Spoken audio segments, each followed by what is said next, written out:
Today I'm going to be talking about Contra on the NES. Now I'm pretty certain that anyone who owned an NES or Famicom crossed paths with this beautiful, testosterone-fueled thrill ride back in the day.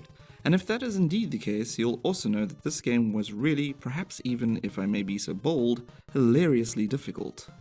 And at the same time, according to this Japanese commercial, absolutely terrifying as well. Nope. Oh, fuck this, I'm done.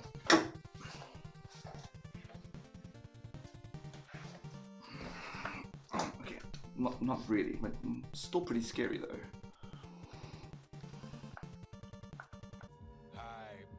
I'm quite certain that everyone who watched this commercial probably ignored all the information that was given to them and chose just to focus on that very Geigerish looking alien nightmare they have parading around here. Yeesh. In fact, from the cover art to the last level, there's a definite alien's influence in Contra. But hey, the similarities don't stop there. Just take a look at the cover. See anything familiar here? This is the packaging illustration for the NES version, and in case you didn't know, these two have names, Bill Reiser and Lance Bean. Odd names. Well, until you realize that both are amalgamations of actors' names from Aliens. Bill Reiser is a combination of Bill Paxton and Paul Reiser, while Lance Bean crosses Lance Hendrickson with Michael Bean.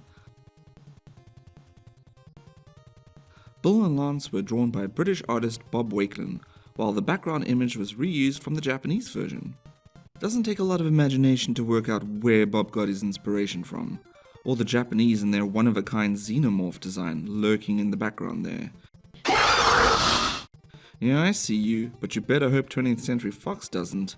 They're owned by Disney now, and the House and Mouse don't fuck around. Alright, who's the asshole? Contra started its life as one of many coin-op run-and-gun games that you would find in the arcades back in the 80s, and like so many of those games, they were inevitably ported to home consoles, like the MSX2 and the far more popular NES, way back in 1988. The PAL localizations were known as Grisor for PC and Probotector on the NES, but apart from swapping out muscle-bound beefcakes for robotic suits and what have you, the games were identical. In the Japanese version, Contra is set in the distant future in the year 2633, where the evil Red Falcon organization have set up a base on the fictional Galuga archipelago near New Zealand in a plot to wipe out humanity. You play as either Bill or Lance sent to the island to investigate the alien entity pulling the strings in the shadows. Let me just be clear here. When I say investigate, what I actually mean to say is investigate with bullets. The US took a different approach, dropping the futuristic angle, and the NES version followed suit, as the futuristic setting was swapped out in favor of the present day, taking place in the Amazon instead of the Galuga archipelago.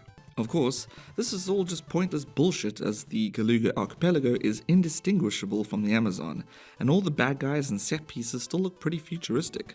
I feel sorry for the poor bastards in the West who had to try and market this game as being something different from its Japanese counterpart. What a waste of life. Perhaps most strangely of all, Contra's title is seemingly inspired by the real-world events of the Nicaraguan Revolution.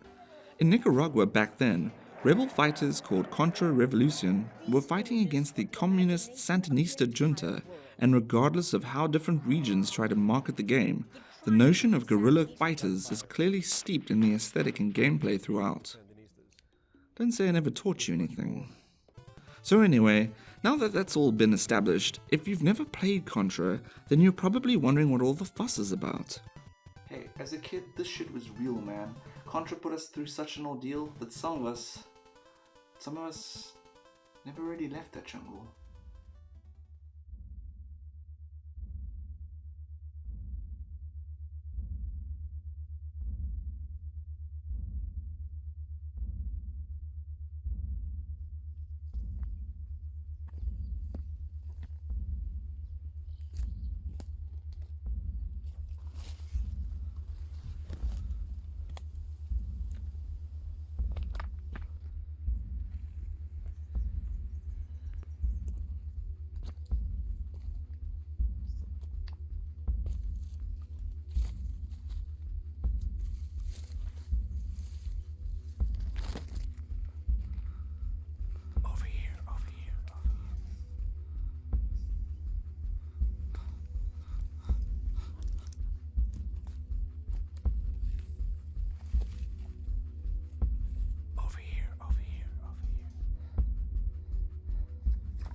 Seriously though, it's a tough game, so much so that it popularized the Konami code. That's up up, down down, left right, BA. It's a cheat that would give you 30 lives, thus improving your odds of completing the game immensely. Now, at this point, it's worth noting that as a kid, I didn't know about this fucking code, and I became so obsessed with conserving the lives that I had that if I died even once by stage 3, I'd flip out and start all over again. You see, I would need those lives for later, but mainly for this tall drink of douche. After that, the aliens rip-off level is pretty much a walk in the park. Well, it was, as long as you didn't get complacent. In Contra, it's one-hit kills. The margin for error here is as little as the amount of lives you start off with, or the amount of firepower you can take. I don't know why modern games even try to make realistic game mechanics that emulate life. You want realistic? How about a single shot to the fucking head? They got it backwards nowadays. Contra knew where it was at. So it's only fair that the bad guys would have the same fragility, and they do for the most part. Apart from the bosses, you see, but we expect that. You wouldn't want a one-hit boss. No one does. And in a game like this, where it's all about the challenge, a one-hit boss would just be doing the game a disservice. Bosses, and this applies to the multitude of old-school titles, should always be seen as a highlight, the often overlooked stars of the show, a chance to show off a console's power, and creators' ingenuity, if you will. And the bigger and crazier they were, the better. And Contra has some good ones, ranging from angry shooty walls, to angry shooty aliens, to angry jumpy shooty beefcakes. The latter being the most annoying boss of them all. I think I wasted like 4 lives alone trying to put this one down. Luckily you won't have to skulk around in the shadows with a knife picking people off,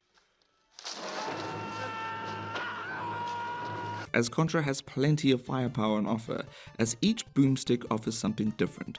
Although some of them are just annoyingly stupid. I hate bolo weapons, or in this case, Fireball Falcon. So fucking stupid.